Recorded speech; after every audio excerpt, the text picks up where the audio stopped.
Well, good morning, everybody. I'm Richard Chaplin, and I'm really happy to be here after what seems really quite a long period. The last one we ran was, looking back, last June. Wow, nearly 9 months, and what's been happening in 9 months, rather a lot. But let's just think a little bit about what we're going to be talking about today. You'll see in a minute ago, I'll just flip back to it, the the themes that we're going to be talking about. They are sector trends, and the ones that I think will probably emerge from the panel, but hey, I don't know exactly, are growth, technology, or use of technology to be exact, and remote working.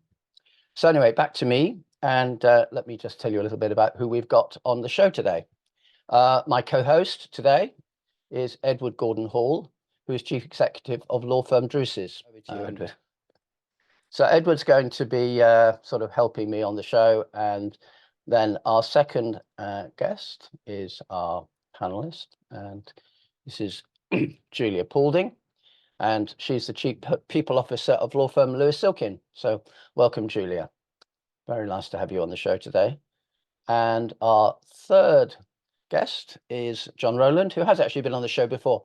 It was interesting when I was talking to Julia a minute or so ago, we were kind of reflecting that she was always had a board meeting at 9 o'clock on a Friday throughout the pandemic. So she was always very eager to join the show, but somehow she never quite made it. So she's now moved firm because that was the only way she could get on the show. At least I suspect there was probably some other reasons as well, but there you go. So before I sort of hand over, what I'm going to like to do now is I'm going to just quickly take you through a little bit of forum news. Lots of people watching the videos, as you know, there are a few hundred of them, so do please watch those. We've got a great new website, so please check that out as well. And thanks to Larissa in particular for doing that. We've also got a new focus, particularly within our marketing group, around frontline advisors and then their need for marketing and business development skills and how that's so critical to business success. And we're actually rolling out a blended solution that actually helps in that area with workshops and rehearsals and also great content sharing or tracking, lots of good stuff there. So you'll be hearing more about that, I'm sure. The sector trends tracker that we're going to be covering today was conducted in over the winter in December, Jan, and the next one goes out next week. So at our next retuning, which hopefully you'll all come along to on the 26th of April, we'll be hearing about that one. And then excitingly, a new research panel, this time for strategy and marketing, is currently in formation, and we're going to hear about their first survey at the retuning on the following month, which is on the 31st of May. And we're actually planning other research panels as well, which I think is really exciting. So before I go on with that, what I'd now like to do, if I may, is to invite Edward to introduce our speaker for today. Hang on a minute. Over to you, sir. Well, good morning, everybody. As Richard said, welcome to Retuning the Firm 2024. I'd like to say it's a pleasure of introducing John Rowland. John leads the UK Public Affairs team and is senior partner at H Advisors Cicero, which is a communications consultancy based in London and Brussels. And this morning, John's going to give us his insights and indeed a political update. So, John, over to you. Thank you very much.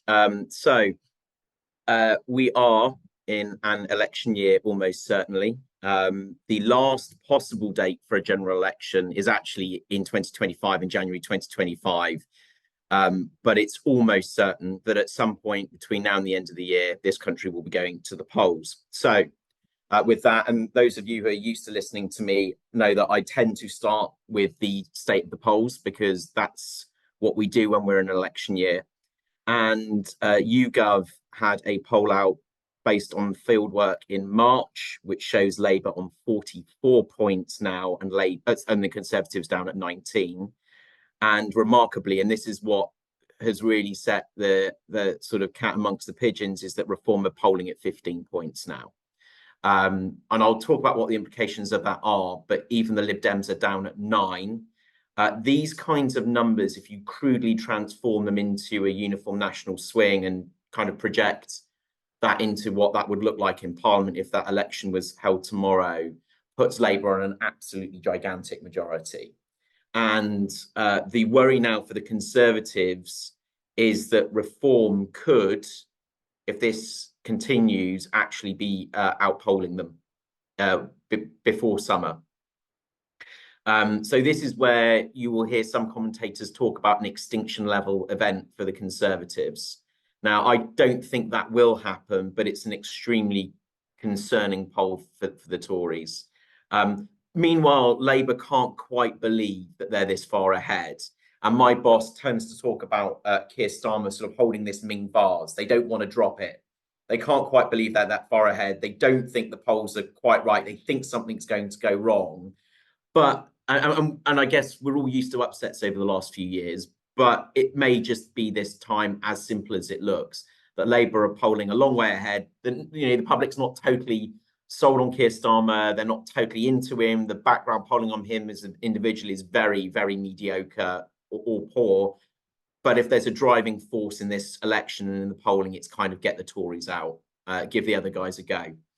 So that leads to a speculation about the date of an election. And if you read the newspapers, you'll have seen May put out there, June put out there, October put out there, November put out there.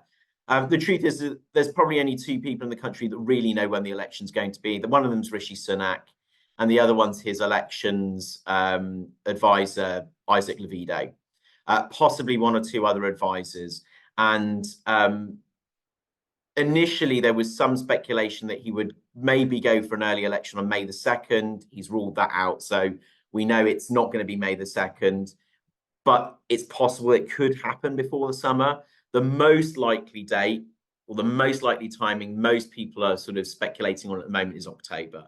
There's a general view that the government or the Prime Minister wouldn't want to have an election to clash with the US elections in November. Now, what's the government's strategy? Well, they had hoped that the green shoots of economic recovery would give them some credit. Okay, that was always Rishi's plan, to kind of hold your nerve, see inflation come down, see a bit of growth in the economy. You know, that the remarks from the governor of the Bank of England yesterday were helpful in that regard. The problem is I think the government's getting no benefit of the doubt. It's seeing no particular payback from anything. The budget was supposed to be, you know, a moment where, you know, you had the 2p cut in national insurance, and that would be a sort of bit of a reset, maybe a bit of a pre-election budget, a moment where the Tories could say, look, we're beginning to be able to cut taxes, hold the line, but the public's just not really listening anymore. I think that's the kind of general sense that we get. So that's beginning to cause panic within the Conservative Party. Every so often you'll see some wing of the party saying maybe we should get rid of the Prime Minister. At these poll levels, it's actually worth the risk. And I think a few months ago, when this was being talked about, the view was that the risks were too high, that chucking a leader at this point was too late, that it would be really disruptive, and that the public would punish the Conservative parties for binning another leader. But when you're polling at 19 and Reform are at 15, that changes that calculus, and maybe it is worth the risk of changing horses, even at this incredibly late stage. Now, that led to Rishi's team, or the Prime Minister's team, sort of briefing, well, if you try it, we'll just go to the polls and we'll run an election. So there's this sort of very strange and uncomfortable standoff within the party. At the same time, we're also seeing very large numbers of MPs stand down. At this election, there's going to be a big turnover.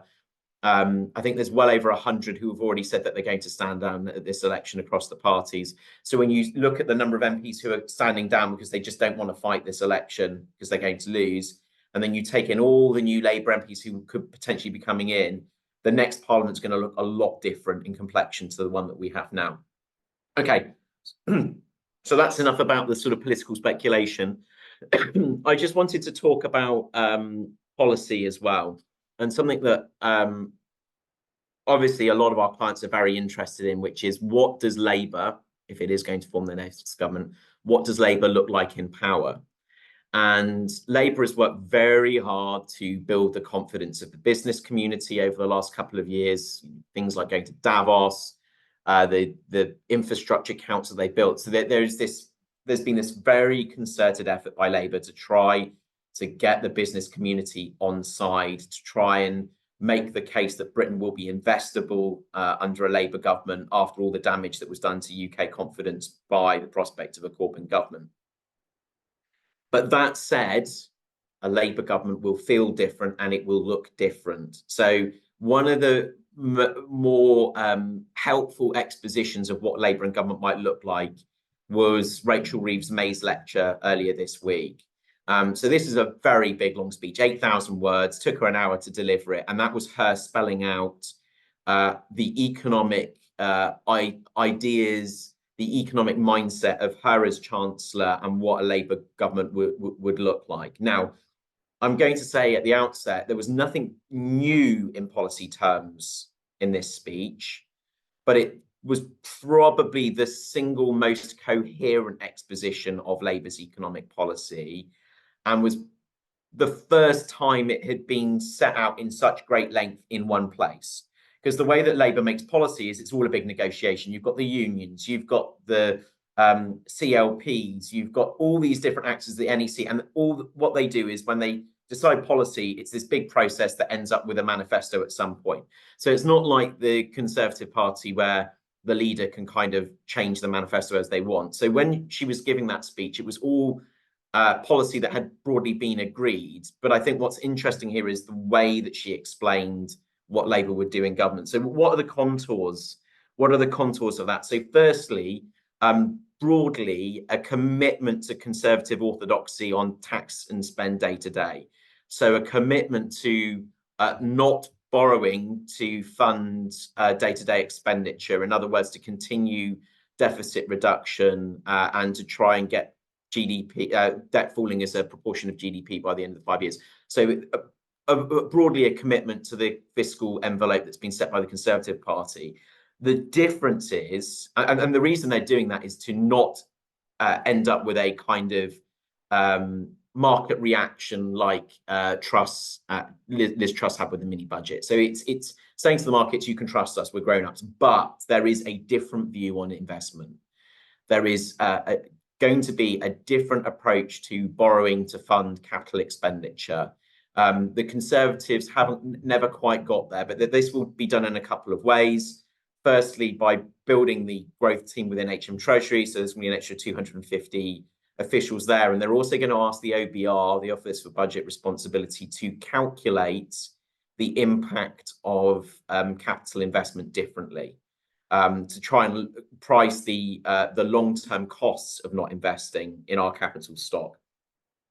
And in that respect, I think Labour have been quite inspired by Bidenomics and the Inflation Reduction Act, and this idea of using the sort of state's firepower to prime and boost industry. The difference, of course, between the US and the UK is that we are not as rich as the US. And that's the real challenge that she faces, that even though I think there's a view that the UK should invest more, there's an open question about where the money's going to come from. And that's a big challenge, particularly when, if you look at what the Conservative spending plans look like, there's a lot of cuts that have been pushed back into the next Parliament. So they're going to have to deal with this tension.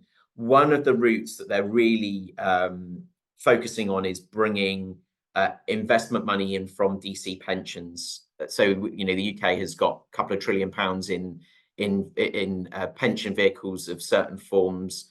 DB schemes are difficult to tap because of the way that their investments or their holdings are structured, but DC pension pots are growing. So the idea is that there would be more invested in the UK from DC schemes.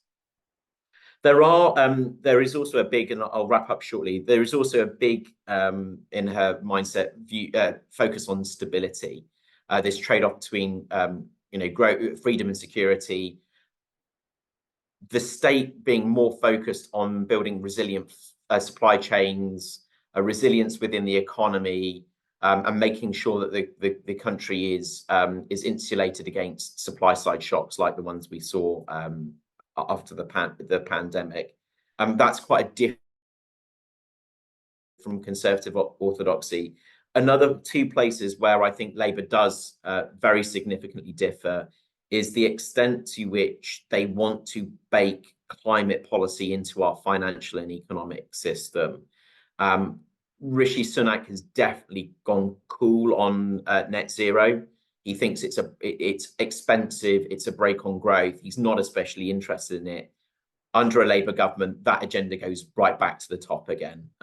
Decarbonisation, investment in renewable energy, targets to decarbonise the economy, and using the financial system and the Bank of England to push that agenda. And another place where I think Labour will feel quite different is on the issue of workers' rights. The Conservative Party, the Keir Starmer needs the support and goodwill of the unions. The quid pro quo is, we will let you run a more orthodox, sort of, shall I say, slightly right of centre orthodoxy in economic policy, but the payback is that there has to be stuff on workers' rights. And if you look at the most developed part of the Labour agenda, where they've spelled out most of what they're going to do, it is actually in the field of workers' rights. So that's about things like what they would call insecure working, the gig economy. It's things like right to switch off. It's things like restoring trade union rights, which have been curtailed by the Conservative government. So I think, if I'm going to leave with you with one thought, yes, the Labour Party is working very hard to bring business along, but there will be spaces in which there will be an uncomfortable tension between what Labour wants to do and what business wants to promote UK competitiveness. So I will wrap it up there. Thank you very much, Edward. Thank you very much, John. That was really helpful. I'm looking forward to the next instalments in a month's time, so that'll be fun. They all say a week is a long time in politics, so a month. Wow, that must be ages. Right, what I was going to do now, if I may, was just explain a little bit about the sector trends tracker, which, if you recall, has been running for 12 years. In fact, now it's quite well established. And what I'm going to be doing is presenting the findings for the winter. That will take probably about 10 minutes, and then we'll run into the panel session and we'll talk about some of the issues emerging which are of importance to professional services firm. A little bit of a quote here, which hopefully you can read. A lot of the points raised in the tracker are similar to those we hear from other firms around skills, use of tech. It's useful to see the tracker as validating these issues, and that comes from the government. So I think we can say with some confidence that it is a tracker that is not just government's aware of it, but actually uses it and sees it as the definitive tracker. So that's great. First thing I'm going to show you is a quick slide, and this one looks at the projected level of activity over the next year. And as you can see, there haven't been very many changes over the past few quarters. Each one of those bullets is blobs is a quarter, and the numbers running around currently 76%. Now that means that 76% of the firms are projecting expansion, and I think it's about 84% projecting expansion, about 6 contraction, net 76, which is a very, very high number indeed. Another one, which is quite interesting, is that if you actually compare where the firms see themselves, which is the red line, in terms of their being on track for success, and where they see their key clients, which is the blue line, there's a fairly standard gap of around about 20 percentage points between those two lines.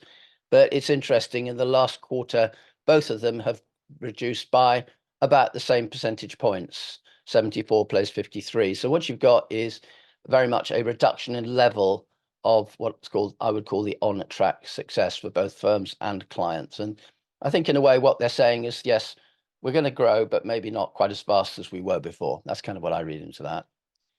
If you look at the new workflow, again, 82% projecting expansion, 4% contraction.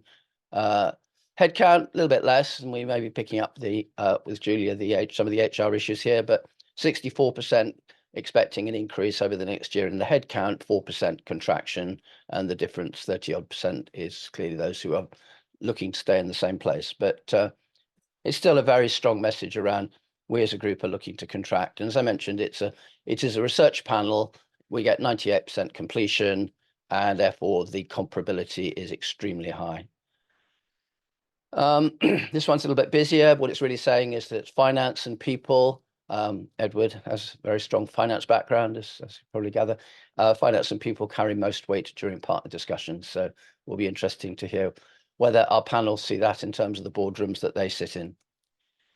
The use of technology is quite an interesting one. That's the little purple line. And what's happened with the use of technology is that if we go back to the last tracker, it was up and around about 50%, having been around about 30% for quite a long time with the odd blip.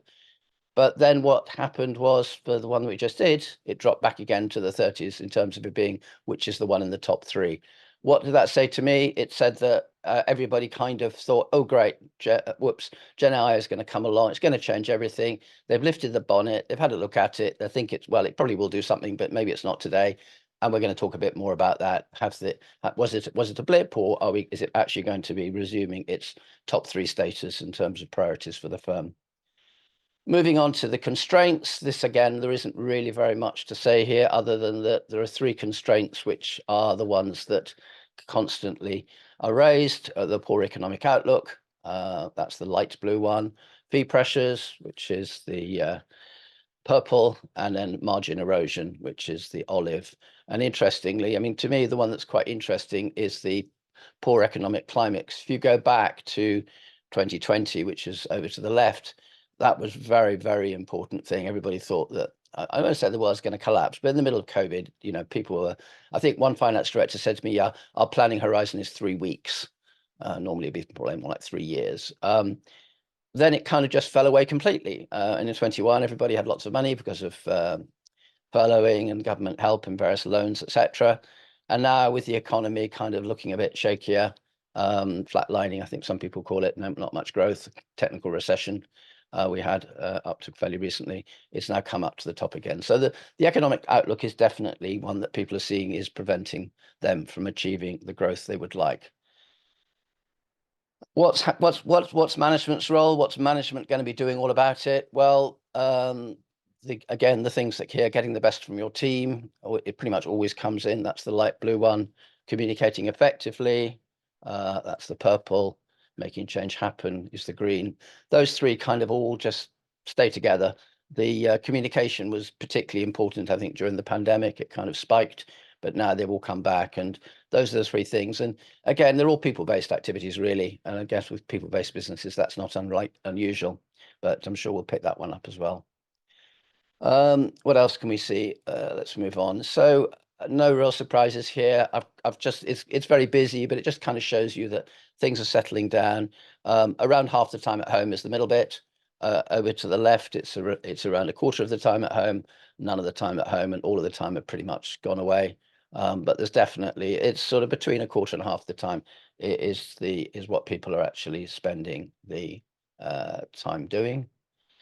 Office space requirements, again, the big olive bit says about the same, and that remains pretty much the case. Nobody's really, a few people are looking to expand. That's the people at the top, the purple one. A few people are looking to continue to take less space, but it's beginning to settle. And what's quite interesting, if you take the blue one at the bottom, go back 2 or 3 years, and it was getting on for 50% of people say we're going to be taking less space. And I think there was a real bloodbath in the office world when that was announced, or people realized that. But it's kind of changed. Now people, I think it's more settled. This one I think is quite interesting, and I think we are going to pick this one up in the panel shortly. This just tracks the remote working in the sense of people reporting that they are having increased productivity as a result of remote working from home. Now, if you go back to 2021, it was up to about 50%. It's been on a sort of gentle decline. It's currently, I think there was one blip, 12, but that was kind of unusual. All survey, every now and again you get a blip, that's life. But the trend is pretty clear that less and less firms now take the view that productivity has been increased as a result of remote working, which was one of the things that was certainly spoken about a lot early on in the pandemic.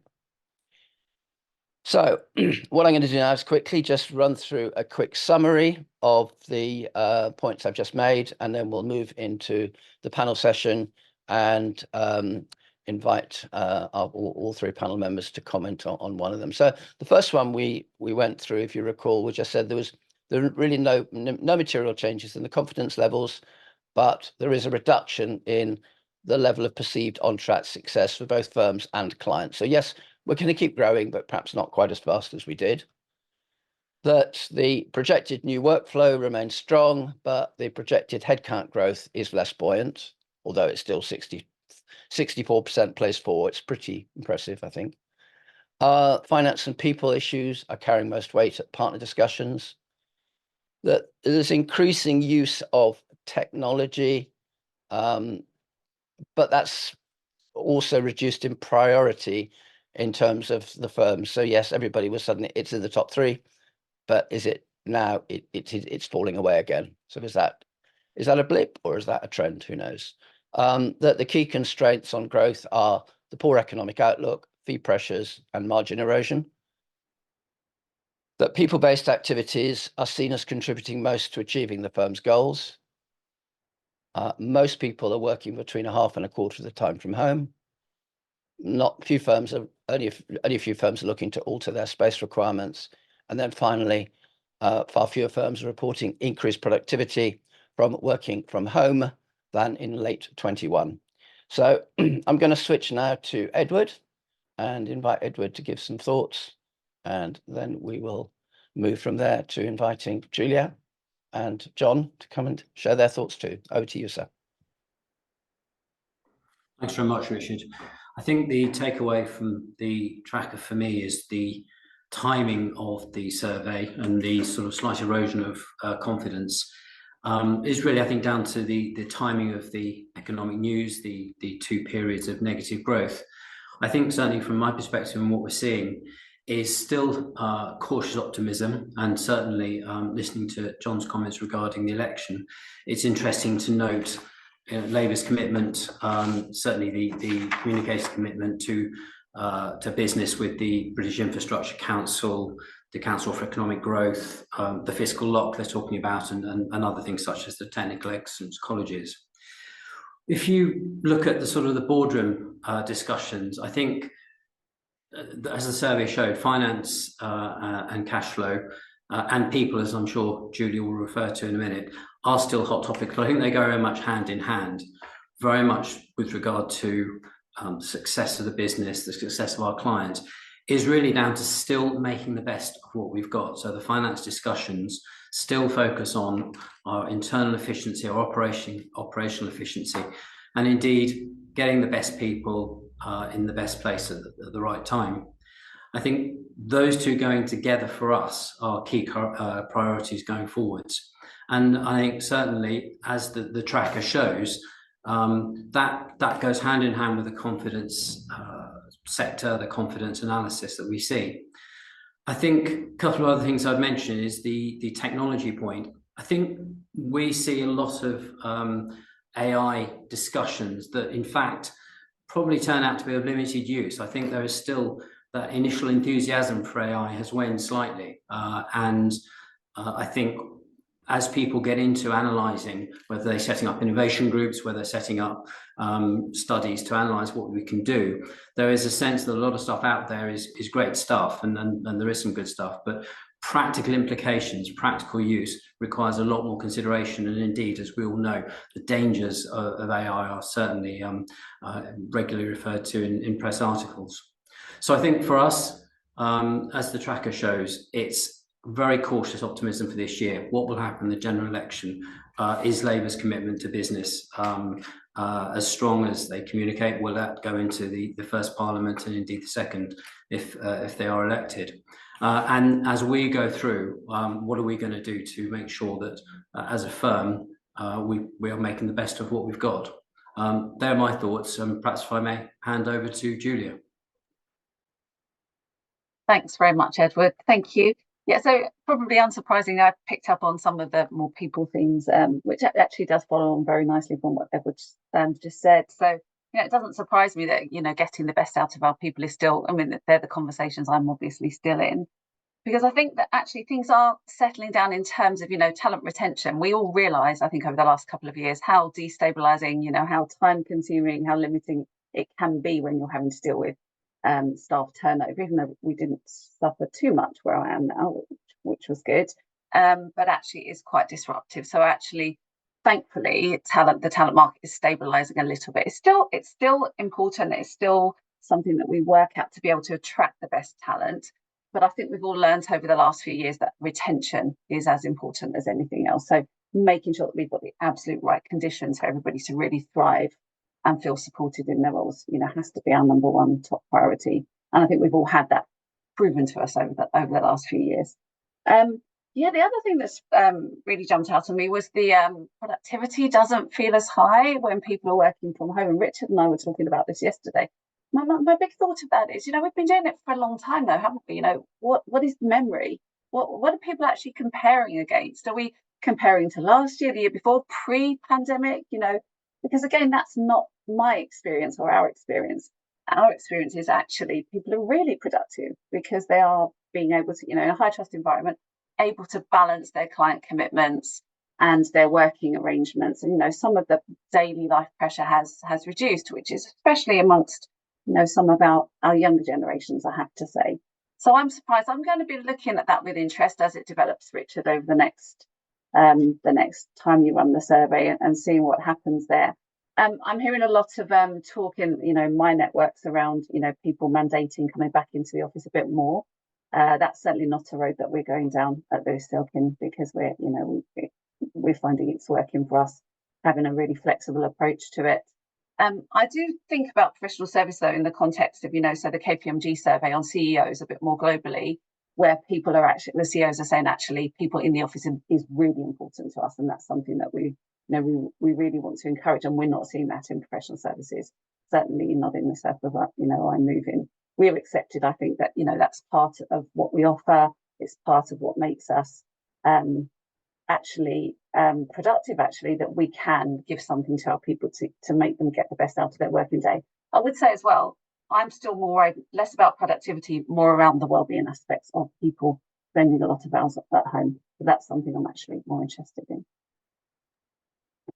Well, thanks very much. And John, you're senior partner of a consultancy firm, and just perhaps picking up this point around productivity and people being in the office. I mean, we've heard a view from the legal sector from Julia, and she was previously worked for Safra Champness, which is an accountancy firm, so has that knowledge. But what would you say is the situation in your consultancy world in terms of attitudes to coming to the office and how that increases productivity or not? I think that we have settled on in my team 2 core days in the office, which should be a Monday and a Thursday, because we think it is essential to be together at the same time. But what I have noticed, and that there is no mandate to be in any more than that, there is a growing client pressure to be face to face at times that work for them. So there is a demand for us to be present that's increasing, I would say. So that means that where people may have been in 2 days a week, they may very well be in 3 or sometimes 4 days a week. So that's not necessarily a productivity question. It's us being responsive to our clients. And I also come into the build. So I'm at our offices today. 6 months ago, Fridays would be absolutely tumbleweed in the office. Now the meeting rooms are reasonably full because people are using, for example, Fridays to meet in groups because that's a relatively clear day in the diary. So I'm beginning to see working patterns change as well. I think Julia's point is really well made, because I just don't really remember what our productivity was like before we were hybrid. But we're not going to go back to a full 4 or 5 days because we don't have enough desks to do it. So even if we wanted to, we couldn't do it. Excellent. Thank you. Thanks very much. Edward, just sort of reflecting a bit on that technology point that you were making. I mean, do you think that's a function of firm size? Do you get the impression that some of the larger firms maybe are embracing this news technology in to a greater extent?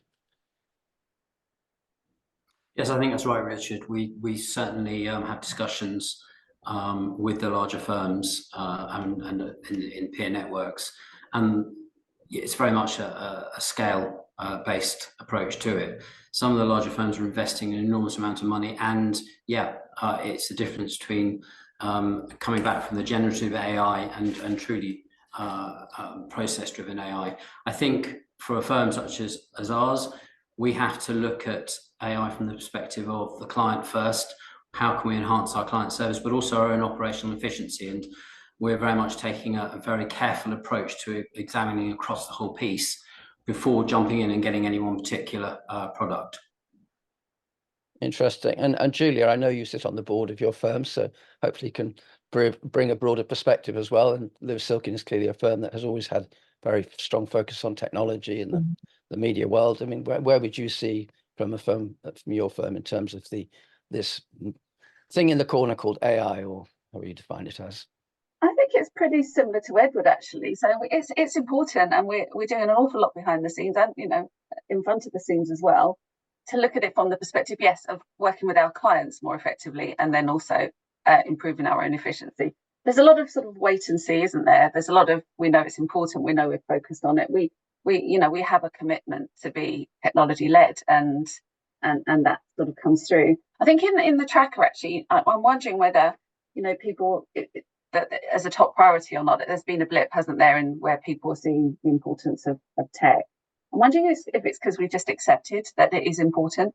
So there's no like big focus on it now, because we know that it's it's something that we've all got to just accept. Almost it's BAU now, that this need to really embrace what technology can offer, and we're not going to be able to run from it. It's just how we use it, when we go with things, is more the question now, really. But we're definitely invested, and it's a priority for us. Well, that sort of kind of reminds me of the old adage that if we invested this same amount of money into innovation as we do into cash management, we would have a much more successful business. And yet finance always seemed to be on the top of the list. I don't know if Edward, as a sort of former finance director, have any views of whether lawyers just find cash money difficult, or whether it's something that seems to be across the board. I think the best answer I can give to that, Richard, is if you talk to the guys, the accountancy firms that do the surveys, they'll tell you that every year, and in some cases for 25, 28 years, the one statistic that never seems to improve across firms is lockup. And as a former finance director, it just takes up a very big part of your life. So it still is the major challenge, and it comes back to what I was saying about making the best of what you're doing, working on that operational efficiency and cash flow, and that does give you the opportunities to invest in new technologies, etc. So it remains a very, very high priority. Right, fair enough. And John, in terms of innovation in your world, how is that? Is that all about people, or is the tech increasingly part of that too with you? So tech is, I would say there's definitely been an AI hype cycle, which has slightly peaked. That's not to say that it's not going to be strategically impactful. I mean, what I would say at the moment is we don't have the tools to allow us to deploy it properly. So we can see the potential of the technology, and it's being used in all sorts of areas for copy editing, transcription, basic research. Like the juniors in my team use it. We've got to make sure that the quality is there, and that what goes out to clients is correct. And so we've got to be very careful, and of course controls around putting confidential information into large language models. So that's interesting. But within the wider business, I mean, we're owned by Havas, which is a huge French multinational. There are elements of what Gen AI is doing, which is very, very, very important. Like if you're in creative, in design, if you're in certain aspects of media, you can see how this is really going to impact your business model quite substantially. We just don't quite know how yet. We know it's coming, but we just don't quite know how. Yeah, it's the old adage that we know half our expenditure on advertising is wasted. We just don't know which half. Don't know which half. Yeah. Which I think was one of the great things. Julia, just picking up that point that John was making about junior people and how possibly as digital natives they are more comfortable in this world. I mean, how do you find you go about what's sometimes called reverse mentoring? In other words, helping the people on this call and others who are at a fairly senior level get their head around the black box. Okay, so we call it reciprocal mentoring. because actually it's an equal relationship, isn't it? It's equally so. Yeah, we call it reciprocal mentoring, and yeah, we do have. It won't surprise you to hear at SIlkin, we have reciprocal mentoring for lots of things. But in terms of tech, I think not everybody's good at tech. It doesn't, yes, we have digital natives, but actually when we're investing in new tech, we still need to make sure that everybody knows how to get the best out of it. So as we're, bringing in new things, I think that, the thing that we need to guard against is we start using these amazing tools, but nobody actually knows how to fully use them. So I think in all generations, we need to just guard against that. And when we're looking at our tech strategies, make sure that that's a really core part of that. But I actually think everybody's got a bit better, Richard, in terms of, the reciprocal mentoring in terms of tech. I think we've actually got a lot better. So, a few years ago, I was always, asking juniors in my team to do things for me. Even I've, we're all embracing it. We've realised, I think. So the reciprocal mentoring, I have to say, is actually probably in other areas in our firm than it is on the tech side at the moment, which is great to see. Yeah, well, they always said that I think that the average person can use about 3% of the capability of Word. Yeah. So And I sense that, but it's how far do you take it? Yeah, is that how far do you take? I do find though that the I say the younger people, different generations coming in, they do use a bigger range of the functionality than other groups do, perhaps. So, but actually, is how do you teach people as well, because they're not going to want to go on a course, or even it's got to be bite size on demand. So it's making us all think in terms of the best way to get the most out of the investments we're making in tech. It has to be part of the strategy, though. Yeah. Edward, we're sort of coming up into the last couple of minutes now. So have you got any sort of final thoughts you'd like to share on what we've been discussing today? Yeah, I think one thing I'd say about tech, and we focus on AI, and quite rightly so, and as part of the strategic piece. What I find amusing now is talking to finance people, and after so many years, we're hearing that Excel's beginning to be old hat, and in a finance world, it's quite revolutionary actually, and so it's important. I think we are looking at technology, but I think one of the cautious things we hear from a lot of people is, let's not look at it for technology's sake. Let's look at it first from the client-centric perspective, from the operational efficiency and what it can do, rather than just grabbing it for the sake of it. So I think that's just probably my closing thought is, when we have an innovation committee, let's not just look at all the new tech. Let's actually look at what we're doing and how we can do it differently and how we can do it more efficiently. And that may not necessarily involve brand new tech. I remember, I think it was Alan Overy said to me once that their innovation committee, its primary role was an innovation filtering committee, so that they could at least make sure that some of the strange ideas that emerged didn't get too far. John, any final thoughts from you for today? Just on, I did have one observation, and it's quite a big thing to bring up at this late point. We are definitely seeing a uptick in the cost of attracting talent in our business. And for a long time, our starting salaries, for example, were pretty static. And now they've sort of, they came off of that anchor, and we're seeing definitely big increases at all seniority. And that's good for people, but it's also really painful for our compensation ratio. So this is something we're really having to wrestle with now, and particularly in a market where it's not super fizzy for us at the moment. It's just something we're having to wrestle with, and that's been a big conversation for us at senior level over the last few months. Well, we'll probably have to pick that one up on your next month, Yeah. I'm afraid, Sean. But Julia, final thought from you. By all means, run with that one, or if you want to go somewhere else, not a problem. Yeah, I'll happily run with that one. I think that probably hit law and accountancy that bit sooner last year, maybe, or the year before, John. Those kind of salary pressures, because the war for talent was so stark, really, everywhere.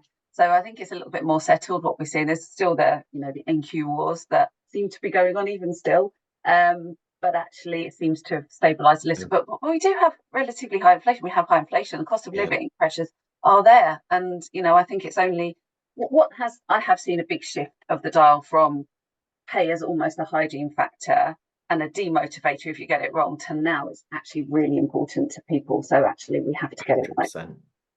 Yeah, and there's unfortunately a shortage of the people that you want as well, which doesn't help. So on which, is that a happy note? I'm not sure. Anyway, positive note. I'm sure there's always a positive something in everything. You get great people if you know how to attract and keep them as well. I'd like to thank Edward for co-hosting with me today. That was helpful, sir. I'd like to thank John for giving us, I thought, a really interesting and insightful political summary, and I look forward to the next one on the 26th of April. And Julia, thank you for joining us today. And that's the end of the 92nd episode of Retuning. The video will be up fairly soon, and we'll be back on the 26th of April, which is about 4 weeks away now.